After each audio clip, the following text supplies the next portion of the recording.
सलाम दोस्तों। अगले इस सीरीज़ में हम आगे बढ़ रहे हैं और अब हम पढ़ने वाले हैं सावित्रीबाई फुले के बारे में। सावित्रीबाई फुले ज्योतिराव फुले भारत की प्रथम महिला शिक्षिका, समाज सुधारिका और मराठी कवियत्री थी। ज्योतिबा फुले की ये धर्मपत्नी थी सावित्रीबाई फुले, जो कि एक भारत की पहली महिला शिक्षा का भी गौरव भी इन्हीं के नाम पे है। समाज सुधारिका और मराठी कवियत्री के रूप में भी इन्हें जाना जाता है। उसके बाद उन्होंने अपने पति ज्योतिराव गोविंद राव फुले के साथ मिलकर स्त्री अधिकारों एवं शिक्षा के क्षेत्र में उल्लेखनीय कार्य किए। उन्हें आधुनिक मराठी काव्य का अग्रदूत माना जाता है। उन्हें आधुनिक मराठी काव्य का अग्रदूत माना जाता है। केवल 9 साल की उम्र में सावित्रीबाई फुले का विवाह हुआ। जब उनका विवाह हुआ तब वे अनपढ़ थी। ज्योतिबा फुले भी तीसरी कक्षा तक ही पढ़े थे। जिस दौर में सावित्रीबाई फुले पढ़ने का सपना देख रही थी, उस दौर में अस्पृश्यता, छुआछूत और भेदभाव जैसी कुरीतियाँ चरम पर चल रही थी। एक दिन सावित्री अंग्रेजी की किसी किताब के पन्ने पलट रही थी, तभी उनके पिताजी ने देख लिया। वे दौड़ कर आया और उनके हाथ से किताब छीनकर घर से बाहर फेंक दी, क्योंकि ये समझा जाता था कि शिक्षा का हक केवल उच्च जाति के पुरुषों का ही था। दलित और महिलाओं के लिए शिक्षा ग्रहण करना पाप था। बस उसी दिन से वे किताब वापस लाकर प्रण कर बैठी कि कुछ भी हो जाए वे एक न एक दिन पढ़ना ज़रूर सीखेंगी। इसी लगन से उन्होंने खुद पढ़कर अपने पति ज्योतिबा राव फुले के साथ मिलकर लड़कियों के लिए 18 स्कूल खोले, 18 स्कूल्स। जब भी सावित्रीबाई फुले स्कूल जाती थी तो लोग उन पर पत्थर और गोबर फेंक दिया करते थे। ऐसा हर रोज़ होता था, लेकिन वह पीछे नहीं हटी। उन्होंने इसका हल भी ढूंढ लिया। वे अपने साथ एक अतिरिक्त साड़ी लेकर जाने लगी। आधुनिक मराठी काव्य के अग्रदूत सावित्रीबाई फुले ने अपनी कविताओं और लेखों में हमेशा सामाजिक चेतना लाने का प्रयास किया। सावित्रीबाई फुले इस देश की पहली महिला शिक्षिका होने के साथ साथ समाज के वंचित तबके, खासकर स्त्रियों और दलितों के अधिकारों के लिए संघर्ष करने के लिए हमेशा याद की जाएंगी। सोचिए, यदि आधी आबादी को अपने अधिकारों के बारे में पता ही ना होता तो स्वतंत्रता संग्राम की सफलता असफलता तो दूर की बात है, इसकी शुरुआत करने में भी बड़ी दिक्कत आती है। अगर सावित्रीबाई फुले ने पहली महिला शिक्षा की बात नहीं की होती या महिला उत्थान का कोई काम नहीं किया होता, तो शायद आधी आबादी आज़ादी का अलग जगाने में सक्रिय रूप से भागीदार नहीं बन पाती। यह महिला शिक्षा में सावित्रीबाई फुले के प्रयासों का ही परिणाम था कि भारत के स्वतंत्रता आंदोलन में महिलाएं अपना योगदान दे पाई। अब हम बात करेंगे रविंद्रनाथ टैगोर की। रविंद्रनाथ टैगोर आज़ादी की लड़ाई में बहुत से जाने माने देशभक्त भी रहे, जिन्होंने अपनी रचनात्मक और कलम की आवाज़ से आज़ादी की लड़ाई की गूंज को जनता के दिलो दिमाग में गूंजा दिया। गुरुदेव रविंद्रनाथ टैगोर का नाम इस पंक्ति में सबसे आगे रहता है। रविंद्रनाथ टैगोर ने अंग्रेजों की दमनकारी नीति और जलियांवाला बाग हत्याकांड के विरोध में सर की उपाधि त्याग दी थी। उन्होंने अंग्रेज़ों का मनोबल तोड़ने का काम किया और असर यह हुआ कि भारत के जन साधारण तक रविंद्रनाथ टैगोर का अंग्रेज़ों की दमनकारी नीति के विरोध का संदेश पहुंच पाया।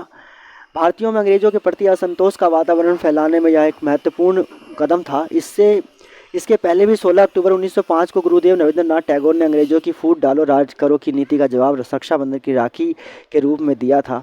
भारत के पूर्वोत्तर में असम, बंगाल आदि क्षेत्रों की बड़ी जनसंख्या पर राज करने में अंग्रेज़ों को खासी दिक्कत आ रही थी। इसलिए अंग्रेज़ों ने इन क्षेत्रों को हिंदू और मुसलमान के आधार पर बांटना शुरू कर दिया था। इसके जवाब में गुरुदेव ने रक्षाबंधन उत्सव का आयोजन किया। उनके आह्वान पर लोगों के जुलूस राखी लेकर निकले और जो भी रास्ते में मिलता उसे राखी बांधते चलते जाते। उनके हाथ में राखियों का गट्ठर होता था। गुरुदेव ने हिंदू और मुसलमानों से आह्वान किया था कि वे राखी बांधकर एक दूसरे की रक्षा की शपथ ले और अंग्रेजों की चाल में ना फंसे। उसके बाद भारतीय स्वतंत्रता संग्राम में अगर सांस्कृतिक दृष्टिकोण से देखा जाए तो रविंद्रनाथ टैगोर ने बांग्ला भाषा को माध्यम बनाकर भारतीय लोगों में सांस्कृतिक चेतना जगाने का प्रयास किया। अगर हम भारतीय स्वतंत्रता संग्राम को साहित्यिक आंदोलन की दृष्टि से देखें तो रविंद्रनाथ टैगोर ने भारतीय जनमानस को अपनी लेखनी के माध्यम से जागरूक बनाया। उस समय में लेखनी का एक विशेष महत्व था कि क्योंकि केवल यही एक ऐसा साधन था जिसके द्वारा संवाद और विचार अभिव्यक्ति के दूर दराज रह रहे लोगों तक पहुंचाए जा सकते थे।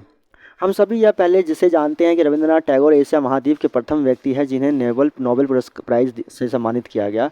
उनकी 2 रचनाएं थी जो बाद में जाकर 2 देशों और भारत और बांग्लादेश का राष्ट्रगान भी बनी।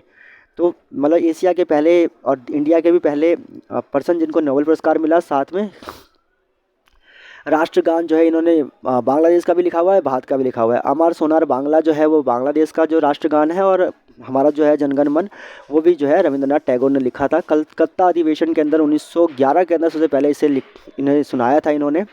और साथ में जो है इसको इन्होंने आपका जो है उस वक्त इसे आपका जो है जहाँ तक मुझे याद आ रहा है कि इसको जो छापा गया था, वो छापा गया था आपका सत्यबोधिनी सभा के अंदर, इसको पत्रिका के अंदर से छापा भी गया था। एक पर्सन है गंगाराम धानुक। गंगाराम धानुक गांधी जी के हरिजन उत्थान आंदोलन से प्रभावित एक युवा थे। उन्होंने गांधी जी के साथ आज़ादी के आंदोलन में हिस्सा लिया। वे जेल भी गए और अंग्रेजी सरकार के खिलाफ जन जागरण अभियान भी चलाया। उन्होंने 1923 में गांधी जी के साथ काम करना शुरू किया। 1932 में उन्होंने बाबा साहब अम्बेडकर के साथ मिलकर उत्तर प्रदेश के कई क्षेत्रों में सामाजिक चेतना के लिए आंदोलन चलाया।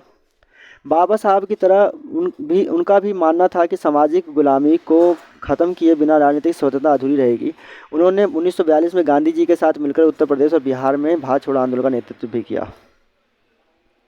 देखिए, साथ मिलकर उत्तर प्रदेश और बिहार में। साथ ही गंगाराम धानुक 1932 में उन्होंने बाबा साहब अम्बेडकर के साथ मिलकर उत्तर प्रदेश के कई क्षेत्रों में सामाजिक चेतना के लिए आंदोलन भी चलाया। उनकी तरह उनका भी मानना था कि सामाजिक गुलामी को ख़त्म किया ना राजनीतिक स्वतंत्रता अधूरी रहेगी। राइट। उसके बाद हमारे पास है सरोजिनी नायडू। सरोजिनी नायडू एक ऐसा नाम है जिन्हें हम सभी ने अपनी किताबों में पढ़ा है। सरोजिनी नायडू उन महिलाओं में शामिल है जिन्होंने भारत को आज़ादी दिलाने के लिए कड़ा संघर्ष किया था। सरोजिनी नायडू को लोग भारत कोकिला के नाम से जानते हैं। स्वतंत्रता सेनानी, कवयित्री और देश की पहली महिला गवर्नर सरोजिनी नायडू ने बचपन में ही अपने हुनर का परिचय दे दिया था। 12 साल की उम्र में सरोजिनी नायडू ने बड़े अखबारों में लेख और कविताएं लिखना शुरू कर दिया था।